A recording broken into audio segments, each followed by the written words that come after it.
성도님들 안녕하세요. 성경통독의 이광재 목사입니다.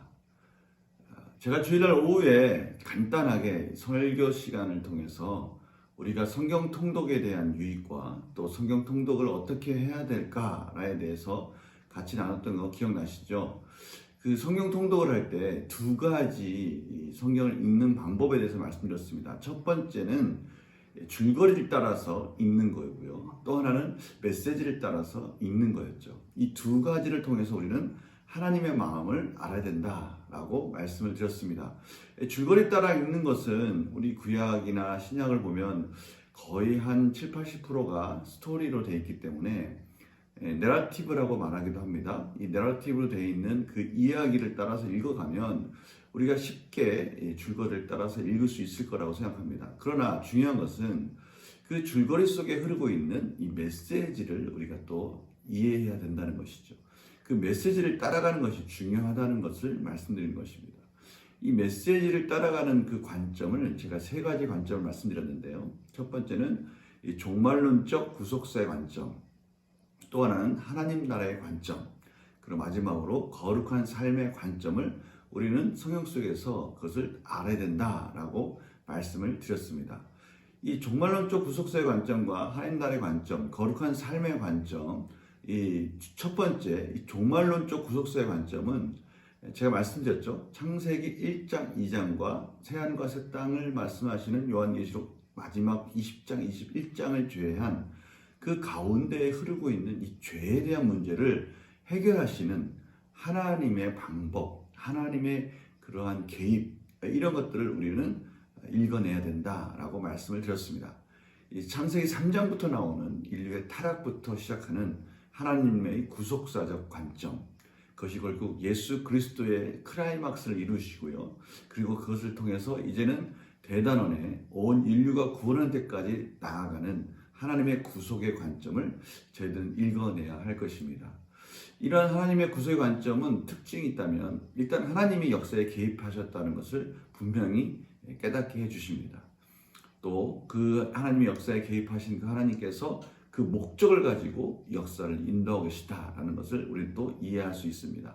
마지막으로요, 이 하나님께서 역사에 개입하시는 말미암아 거대한 구원의 계획도 중요하시지만 그 속에 있는 우리 한 사람 한 사람에게도 하나님께서는 관심을 가지시고 인도하고 계시다는 것을 또 말씀하고 계십니다. 이것이 우리의 큰 위로가 되었다라고 제가 말씀을 드렸죠. 또 하나는 하나님의 나라의 관점 말씀을 드렸죠.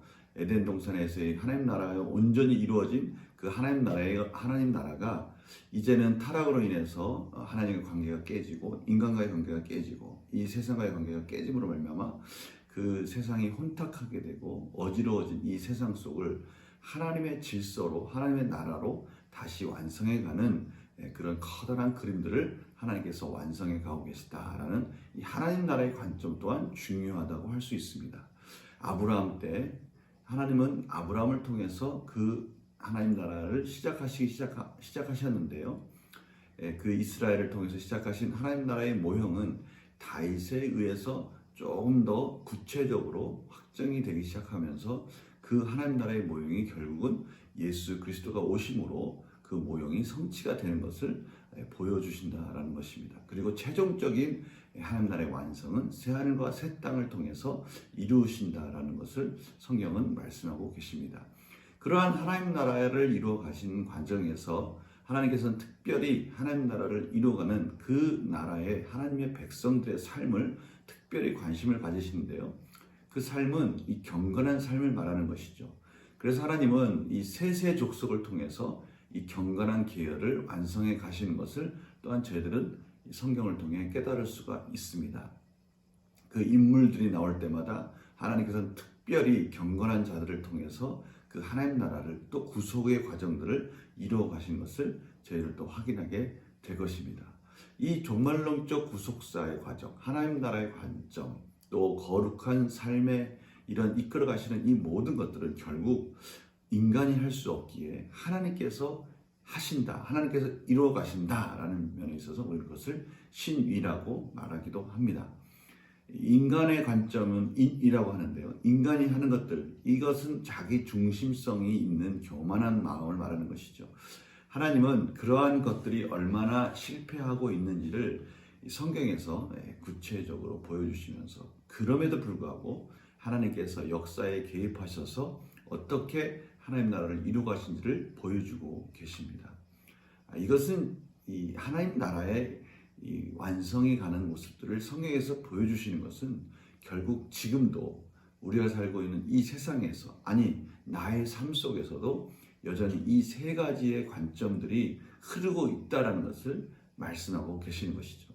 그래서 성경을 통독하면서 우리는 하나님의 마음을 깨닫게 되고요.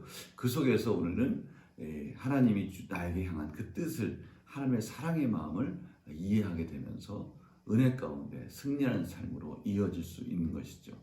오늘부터 이제는 본격적인 성경 통독이 시작되는데요. 우리가 성경 통독을 시작하기 전에 이 성경 통독이 이루어지는, 이 성경이 이루어지는 그 배경의 그 지도들을 제가 보여드려야 되는데 보여드리지 못해서 오늘 그 지도들을 먼저 보여드리도록 하겠습니다. 우리가 살고 있는 이 세계 지도를 먼저 보시면요, 유럽과 아시아, 아프리카, 또 북아메리카, 남아메리카 이렇게 나눌 수 있겠죠. 성경의 배경이 되는 구체적인 지형은 아시아의 아주 작은 곳에서 시작됩니다. 저희들이 알고 있는 그 이스라엘 주변으로 인해서 그 주변을 통해서 이루어지고 있는데요. 그 부분을 축소하면 이렇게 축소할 수 있겠죠. 이것을 구체적으로 이 삶의 터전이 되는, 당시 중요한 삶의 터전이 되었던 강과 바다를 중심으로 지도를 보면 이렇게 구성이 됩니다. 티그리스강, 유프라테스강, 또 긴네렛 호수, 요단강, 여메, 나일강 이렇게 되는데요. 긴네렛 호수는요, 그 갈릴리 호수의 구약의 이름입니다. 당시에 그 하프라고 할 수 있을까요? 그거와 수금이라고 표현됐는데 그거의 모양을 따서 호수가 그렇게 생겼다 해서 긴네렛 호수라고 구약에서는 불렀습니다. 이 갈릴리 호수를 중심으로 또 요단강, 또 여메, 바로 이 지역이 이스라엘이 이루어지는, 또 이스라엘과 또 성경의 배경이 되는 이 주요 지역이라고 할 수 있습니다. 이 지도상의 위치를 현재 차지하고 있는 국가들의 국경선, 현재상의 나라들을 보면 이렇게 구성이 되어 있어요. 레바논, 또 시리아, 요르단, 이스라엘, 또 이집트, 이렇게 국경선을 이렇게 그어놓고 그을 수 있을 것 같습니다. 이 땅들을, 또 비옥한 땅을 중심으로 그 경계선을 그으면 또 이런 모양으로 그을 수 있습니다. 이렇게 당시에 제국을 구성하고 있는 이 바벨론, 메소포타미아 지역을 중심으로 아수르, 시리아, 또 가나안, 애굽, 이렇게 비옥한 땅들을 중심으로 제국들과 또 하나님의 약속의 땅이 이렇게 구성되어 있다는 것을 저희 지도를 통해서 또 확인할 수가 있습니다. 이 창세기 12장부터 등장한 아브라함의 그 일가족의 여행 경로가 바로 그 비옥한 땅을 중심으로 이렇게 이동하고 있다라는 것을 저희들은 이제 이 창세기를 통해서, 창세기 12장 이후에 그런 여행의 여정들을 통해서 저희들이 확인할 수 있을 것 같습니다. 적으로 창세기부터 들어가도록 하겠습니다. 창세기 1장부터 11장이 저희들이 통독할 범위인데요. 거기에는 4명의 중요한 인물이 나옵니다. 아담, 아벨, 에녹, 노아. 또 중요한 사건이 나오죠. 천지창조, 타락, 대홍수, 바벨탑. 이런 사건들이 나옵니다. 1장부터 11장을 우리는 보통 원역사라고 합니다. 왜냐하면 그 역사를 추정할 수 없는 그러한 시대이기 때문에, 또 그렇지만 하나님께서 창조 때부터 시작하신 분명한 역사이라는 것을 저희들은 알고 있기 때문에 그것을 그 원역사라는 이름을 붙여서 창세기 1장에서 11장을 그 역사적 사건들을 설명합니다. 그 기간 동안에 일어나는 이 창조, 타락, 홍수, 바벨탑 사건이 중요한 내용인데요. 도표를 보면 이렇게 볼 수 있습니다. 원역사에 일어난 주요 사건 해서 절대 주권이라는 이름으로 이렇게 4 사건들을 설명하고 있죠. 물리적 천지 창조에 있어서의 하나님의 절대 주권, 또 인간 구원에 있어서의 하나님의 절대 주권, 심판에 있어서의 하나님의 절대 주권, 인류 분산에 있어서 하나님의 절대 주권, 이렇게 1장에서 11장을 4대 주요 사건을 절대 주권이라는 이름으로 이렇게 구분지었습니다. 왜 절대 주권이라고 했을까요? 그렇습니다. 하나님께서 이 역사들을 이끌어 가셨다라는 것을 강조하기 위한 것이죠. 세 가지 관점 기억하시죠? 첫 번째는 뭐였습니까? 하나님의 종말론적 구속사의 사건을 관점을 보는 것이죠. 이 사건들을 통해서 하나님께서 어떻게 구원의 역사들을 이끌어 가고 계시는가, 우리 그것을 또 보는 것입니다. 두 번째는 뭐죠? 그렇죠. 하나님 나라를 어떻게 만들어 가고 계시는가, 이러한 하나님 나라가 어떻게 파괴되고 그 파괴된 하나님 나라를 하나님은 어떻게 다시 세워져 가는가, 이거를 보는 겁니다. 또 하나의 관점이 있죠. 이 하나님 나라를 세워가는 그의 백성들을 어떻게 거룩하게 구별지어 가고 계시는가. 이 1장에서 11장까지 족보들이 등장합니다. 족보가 한 두 군데 정도 등장하는데요. 자세한 것까지 또 나누면 또 더 등장할 수 있겠네요. 그 족보들의 특징이 뭐죠? 그렇습니다. 이 족보들을 통해서 하나님은 이 거룩한 자손들, 또 거룩하지 못한 자손들이 어떻게 이렇게 흘러가서 구분되어져서 흘러가고 있는가를 보여주고 싶으신 거예요.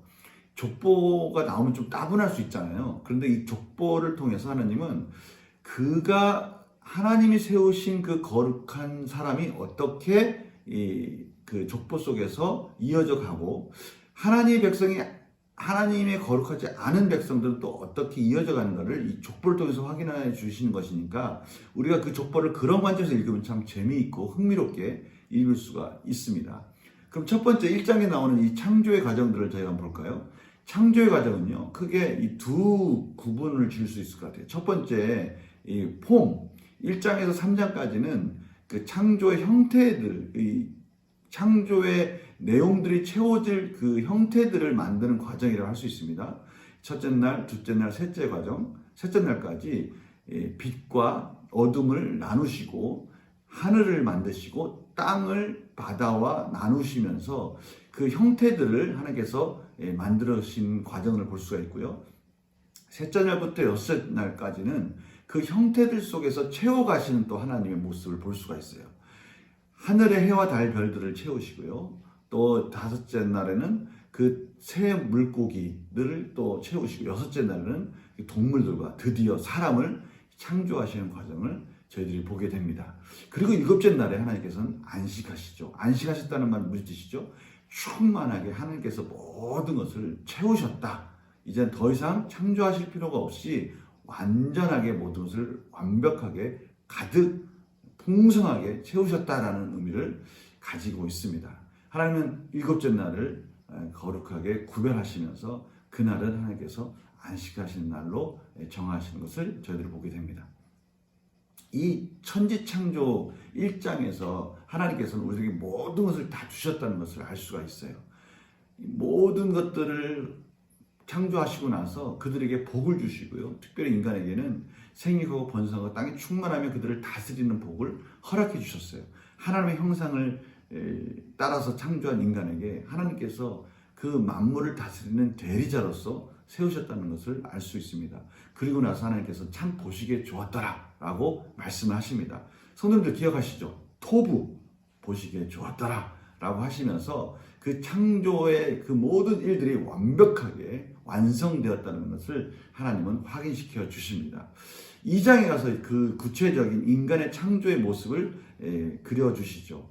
특히 여자를 창조하시는 그 모습 속에서 이 아담을 재우고 아담의 갈비뼈를 통해서 여자를 창조하게 되고요. 아담은 그 창조된 여자를 보고 내 뼈 중에 뼈요, 살 중에 살이라 말하면서 완벽하게 자기를 닮은, 또 자기와 같은 그런 관계 속에서 하나가 된 모습을 표현하는 것을 저희들이 만나게 됩니다.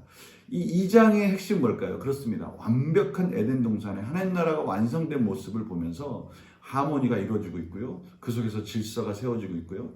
그 속에서 하나님께서 이 선악을 알게 하는 나무를 동산 중앙에 두심으로 말미암아 창조주와 피조물을 구분하는 그러한 내용들을 통해서 하나님의 질서가, 하나님의 주권이 완벽하게 이루어지고 있는 에덴 동산의 하나님 나라의 원형을 보여주고 계시다는 것이 2장의 핵심이죠. 안타깝게도 3장에 가서 인간은 타락하게 됩니다. 1장, 2장에서 하나님께서 이 인간은 누구인가? 인간은 어떻게 창조되었는가? 우리의 삶의 본질은 무엇인가? 이 만물의 주권자는 누구신가에 대해서 분명한 선포를 하셨다면 그 하나님의 질서를 파괴하는 장면이 3장에서 이어지게 됩니다. 3장에서 사단이 뱀을 통해서 인간을 유혹하는데요. 인간의 그 하나님 주신 말씀을 흩어뜨리고요. 죽을까 하노라. 정말 죽을까? 내가 하나님 말씀을 어기면 정말 내가 하나님이 주시는 그 하나님의 그 선을 넘는 것에 대해서 인간이 도전하도록 이 사단이 유혹하는 것을 저희들이 만나게 됩니다. 그런데 인간은요, 그 마음속에 인간의 중심성이 점점 차지하게 되면서 그 인간이 보암직도 하고 먹음직도 하고 지혜롭게 할 만큼 탐스러운 그 선악과를 표현하는 그 장면 속에서 점점 하나님의 명령과는 상관없이 그 선을 넘게 되는 그 과정들을 보게 되는 것이죠. 그것을 요한 1서 2장 16절에는 이렇게 표현하고 있어요. 육신의 정욕, 안목의 정욕, 이생의 자랑. 인간의 중심성의 세 가지 모습입니다. 인간이 하나님을 떠나서 인간 중심으로 살았을 때 나타나는 그 교만의 모습들이죠. 이 교만의 모습들을 하나님은 이 예수 그리스도를 통해서 똑같이 말씀으로서 승리하는 법을, 그 방법을, 또 그 모습을 마태복음 4장 1절 11절에서 보여주고 계시다는 것을 도표를 통해서 저희 또 볼 수가 있습니다. 그러나 3장에서 우리가 또 핵심으로 알아야 될 것은 3장 15절에 나오는 원시복음입니다. 영적 전쟁의 선전포고입니다. 이 원시복음을 통해서 하나님께서는 드디어 구속사의 역사를 시작하겠다라고 말씀하시는 거예요. 그래서 3장 15절이 상당히 중요합니다. 내가 너로 여자와 원수가 되게 하고 내 후손도 여자의 후손과 원수가 되게 하리니 여자의 후손은 내 머리를 상하게 할 것이요 너는 그의 발꿈치를 상하게 할 것이니라. 바로 하나님께서 이제 하나님 나라를 회복하시겠다라고 말씀하시는 것이죠. 이 3장 15절 그래서 원시복음이라고 말씀하시면서 또 이 부분을 또 영적 전쟁의 선전포고다라고 이렇게 말하기도 합니다. 이 사람이 정령 죽으리라라는 이거를 좀 구체적으로 저희들 깨달을 필요가 있는데요. 그것은 먼저 우리의 영이 하나님의 관계 속에서 죄로 말미암아 단절됐다라는 것을 이 죽음이라는 단어로 표현할 수가 있는 것입니다. 또 이 영이 죽음으로 인해서 하나님의 관계가 단절됨으로 인해서 우리 육체가 이제는 죽음을 맞이하게 된다는 것이죠. 우리 육체가 이제 흙으로 돌아가고요. 영혼은 위로 올라가는 이런 단절된 죽음을 맞이하게 된다는 것을 말하고 있는 것입니다. 결국 마지막에 우리가 최후에는 영원한 죽음에 다다른다는 것을 하나님은 이 선악과 알게 한 나무를 먹는 날에 정령 죽으리라는 그 말씀은 바로 그러한 부분을 표현하고 계시는 것입니다. 우리가 죽음에 처해져 있다는 것은 죄로 말미암아 이제는 우리는 영원한 형벌 가운데 가두어졌다라는 것, 하나님 관계가 단절되어서 하나님이 없는 세상을 살게 되었다라는 것을 말씀하고 계시는 것이죠. 4장에 가면요, 가인과 아벨의 제사가 나오는데요. 그 가인과 아벨의 제사를 보면서 우리는 여러 가지 해석을 할 수 있어요. 왜 하나님께서는 가인의 제사를 받지 아니하시고 아벨의 제사는 받으셨을까라고 그런 의문을 갖게 되는데요. 그 정확한 해석은 아직 주어지지 않았지만 저희들이 생각할 수 있는 것은 히브리서 11장 4절에 나와 있는 아벨의 제사는 믿음의 제사였다라는 것을 가지고 우리는 해석할 수 있습니다. 다시 말하면 가인은 자기 중심의 교만한 제사를 드렸다면 아벨은 믿음을 가지고 하나님이 기뻐하시는 삶을 통해서 하나님이 기뻐하시는 제사를 드렸다.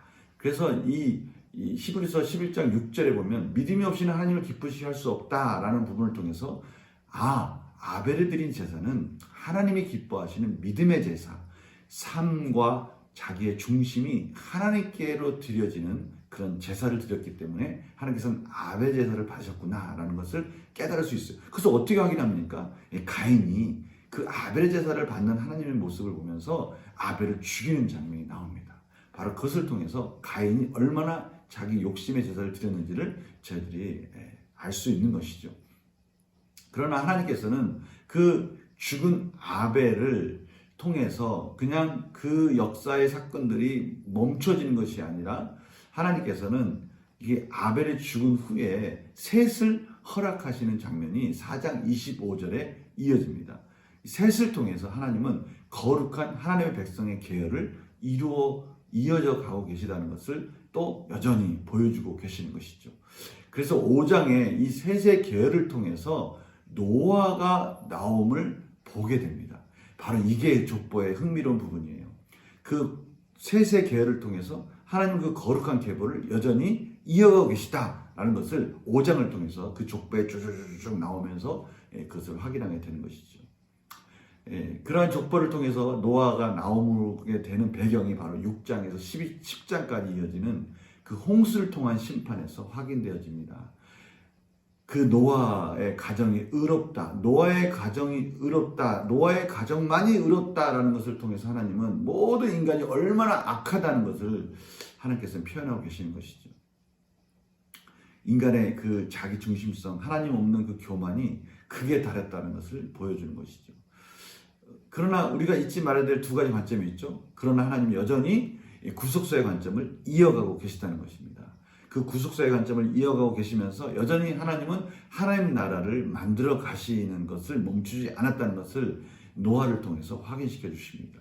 거기 나오는 말씀 중에 3절 말씀을 저희가 좀 해석을 해야 되는데요. 3장에 보면은 그들의 날이 120년이 되었다라는 그 이 말을 두 가지 관점에서 해석을 합니다. 인간의 생명이 이제 줄었다라고 120년으로 제한됐다라고 해석하는 사람들도 있고요. 또 하나는 이제 인간이 홍수가 되기까지 120년이 남았구나. 다른 말로 하면 이제 노아가 방주를 짓는 기간이 120년이 되겠구나라고 말을 함으로 인해서 방주를 120년 동안 지었다라고 설명을 합니다. 후자가 정설로서 받아들여지고 있습니다. 하나님의 말씀에 준행하는 그 노아를 통해서 하나님은 구원의 역사를 이루어 가십니다. 노아가 방주를 120년 동안 짓는 과정들을 통해서 하나님은 그 방주를 직접 설계하시고요. 그 설계한 방주의 특징을 저희들이 보면 참 재밌는 부분을 발견하게 됩니다. 방주에요, 동력 장치가 없습니다. 또 방향타가 없어요. 그 말은 무슨 뜻입니까? 하나님이 하신다는 것을 말씀하고 계시는 거예요. 하나님이 구원도 직접 설계하시고 그 구원도 직접 완성해 가신다는 것을 통해서 방향타도 없고요, 동력 장치도 없어요. 저는 이 부분을 보면서 인생에 있어서 우리의 방향과 우리의 모든 능력과 힘도 하나님 책임져 주시지 않으면 안 된다라는 것을 또 말씀하시는 것 같아요. 저는 이 노아의 방주를 통해서 그런 부분들을 또 발견하게 됩니다. 노아가 이 방주에 들어가고 나서요, 372일간을 방주에서 보내게 됩니다. 저는 사실 이 노아의 방주가 나올 때마다 그 노아의 방주가 어떻게 생겼을까 궁금해 했었어요. 그래서 제가 성도님들에게도 그 한을 풀어주기 위해서 노아의 방주를 이렇게 가지고 왔습니다. 이 많은 사람들이 그 성경에 나오는 그 노아의 방주의 설계를 통해서 그려본 거예요. 이런 모양이지 않았을까 이렇게 생각을 해보는 겁니다. 안에는 이렇게 생기지 않았을까? 안에는 이렇게 3층 구조로 이렇게 동물들이 각각 들어가는 방을 만들어주고 이렇게 구별되어지도록 만들지 않았을까? 그 규모를 보니까 한 14,000톤급 배 정도 된다. 이렇게 나와 있어요. 14,000톤급이면 원형 어선 중에서도 아주 큰 배를 14,000톤급으로 생각하고 그렇게 사람들이 그렇게 보고 있는데요. 규빗으로 따지면 그 볼륨감, 규빗으로 따지면 139만 6천 규빗 정도 된다. 이렇게 보고 있어요. 그걸 좀 구체적으로 제가 또 비교한 그림을 가졌는데요. 우리가 보통 비행기에서 가장 큰 비행기를 보잉 747이라고 하는데 그 보잉 747에 비교하면 저 정도 그림 오른쪽 밑에 보면 저 정도 되지 않을까 이렇게 생각을 합니다. 그 기차의 그 칸으로 따지면 한 522칸 정도 되지 않을까. 그 수용 용량이 말하는 거예요. 기차 그 칸 아시죠? 그 기차로 522칸 정도 되지 않을까 이렇게 생각을 합니다. 또 양의 그 숫자로 따지면 어마어마한 그 양이 들어갈 수 있는 숫자를 저렇게 숫자로서 표현하고 있습니다. 이 조병호 박사님은 그 부분을 이렇게 설명을 하고 있어요. 노아가 그 방주에 있을 때 느낌이 어땠을까? 자기가 살았다는 안도감도 있겠지만 밖에서 들려오는 이 비명 소리나 이 안타까움을 참 어찌 표현할 수 없을 정도로 많이 슬프지 않았을까 이렇게 표현합니다. 여러분들 혹시 노아라는 영화 보셨습니까? 노아의 그런 그 장면이 그 안타까운 부분을 잘 이렇게 표현하고 있는데요. 그런데 조병호 목사님은 그 부분을 또 이렇게 표현하고 있어요. 그 노아가 그렇게 안타까워하는 것도 안타까워하는 거지만 가장 안타깝고 눈물을 흘리시는 분은 하나님이시지 않았을까. 그래서 이 노아가 그 방주에 들어간 후에 40일 동안 내리는 그 비 소리는 하나님의 눈물이었다. 그 세상에 가득 찬 그 홍수에 그 가득 찬 세상에 가득한 그 물들은 하나님의 눈물이지 않았을까. 우리가 그 눈물에 안타까운 하나님의 마음을 가지고 성경을 읽어야 된다라고 이렇게 표현하고 있는데요. 그 부분에 제가 어느 정도 공감을 하고 있습니다. 정말 하나님께서는 그 노아의 가족만 구원하신 것에 대한 그 안타까운 마음, 그렇게 할 수밖에 없었던 세상의 타락한 그 모습, 그것을 보고 참 한탄하시지 않았을까, 슬퍼하지 않았을까 하는 그런 생각을 하게 됩니다. 이 홍수가 진행되는 과정을 저렇게 도표로 만들어 보면 이렇게 그릴 수 있을 것 같아요. 2월 17일 날 이 비가 내리기 시작해서요. 40일간 계속 비가 오기 시작합니다. 그래서 40일을 계산하면 3월 27일쯤이면 비가 멈추게 되겠죠. 그리고 150일이 지난 7월 17일 날 방주가 아라랏산에 머무르게 되는 것이죠. 그리고 이제 150일간의 이 물이 점점 줄어드는 그 기간들을 표현하면서 150일이 끝날 때 그때 이제 물이 충분히 물러가고요. 성경에서는 1월 1일 날, 그 다음 해인 1월 1일 날 방주의 뚜껑을 제치는 장면이 나옵니다. 그 앞에 비둘기도 보내고요. 또 까마귀도 보내고, 까마귀 먼저 보내죠. 그리고 나서 비둘기를 보내고요. 비둘기가 이제 감람나무 잎사귀를 물고 왔을 때, 물이 이제는 충분히 빠졌겠구나 해서 1월 1일 날 방주 뚜껑을 열게 되는 것이죠. 그리고 2월 27일 날 이제 땅이 말라서 방주에서 나오게 됩니다. 표를 참고하시면서 성경을 통독하면 재밌을 것 같아요. 그리고 나서 이제 물이 그치면 이제 방주에서 노아가 나오고 나서 하나님께 그 있는 동물들 중에서 정결한 것을 골라서 범죄로 하나님께 예배를 드리는 장면이 나옵니다.